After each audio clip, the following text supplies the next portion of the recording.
Jungle.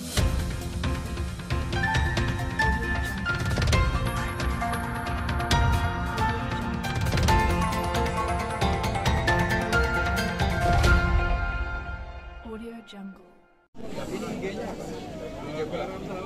Menteri Pariwisata dan Ekonomi Kreatif Menparekraf Sandiaga Salahuddin Uno melakukan kunjungan ke Desa Wisata Les yang terpilih dalam 50 besar Anugerah Desa Wisata Indonesia ADWI 2024 pada Sabtu 31 Agustus 2024. Kunjungan ini merupakan bagian dari upaya Menparekraf untuk mendukung dan mempromosikan destinasi wisata unggulan di seluruh Indonesia. Sandiaga Uno menekankan pentingnya pengembangan desa wisata di Bali Utara sebagai bagian dari strategi nasional untuk memajukan pariwisata berbasis lingkungan dan budaya lokal. Ia mengungkapkan bahwa ada sekitar 27.000 desa wisata yang perlu dibina di seluruh Indonesia. Salah satunya adalah desa-desa di Bali Utara yang memiliki potensi yang unik. Menurutnya, Desa Les dikenal memiliki tradisi dan kearifan lokal yang berbeda dengan desa-desa lainnya di Bali. Salah satu keunikan Desa Les adalah tidak adanya upacara ngaben yang umumnya menjadi tradisi di desa-desa lain di Bali. Keunikan ini ia anggap memiliki potensi untuk dikembangkan sebagai daya tarik wisata tersendiri. Bahwa desa ini juga punya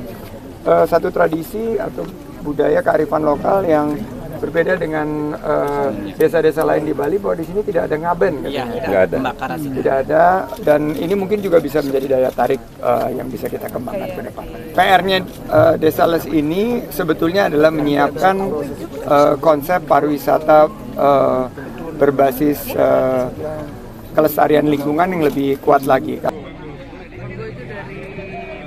Dalam kunjungan tersebut, Menparekraf Sandiaga Uno bersama Menteri Pemberdayaan Perempuan dan Perlindungan Anak PPPA I Gusti Ayu Bintang Darmawati dan Kepala Badan Kementerian Pembangunan dan Informasi Desa, Daerah Tertinggal dan Transmigrasi Ivanovic Agusta meluncurkan buku pedoman desa wisata ramah perempuan. Peluncuran buku ini merupakan langkah awal dalam pemberdayaan perempuan di sektor pariwisata dan ekonomi kreatif di Indonesia. Sandiaga berkomitmen untuk selalu mendukung segala inovasi dalam pengembangan desa wisata di Bali Utara. Teruslah berinovasi, adaptasi, gunakan kesempatan ini untuk kita menyesuaikan dengan situasi terkini dan kolaborasi.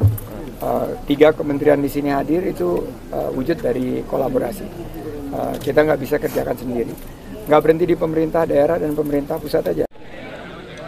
Sementara itu, perbekal Desa Les Gede Adi Wistara mengungkapkan bahwa Desa Les memiliki garis pantai sepanjang lebih dari 3 km dengan spot menyelam yang populer serta produksi garam yang telah dikenal di pasar internasional. Ia menyebutkan bahwa kunjungan 3 kementerian tersebut telah memberikan dampak positif, terutama dalam mempromosikan desa wisata Les ke seluruh Indonesia. Kalau dampaknya sih tentu sudah terlihat dari kita masuk 50 besar. Belum ada seremonial seperti ini, memang sudah terlihat dampak-dampaknya. Kita ada CSR, bayar CSR yang mengejar kita. Lalu sekarang nanti setelah ini apalagi sudah menggandeng Astra untuk direkomendasikan, tentu akan sangat berdampak positif sekali untuk promosi desa wisata di Kabupaten Bali.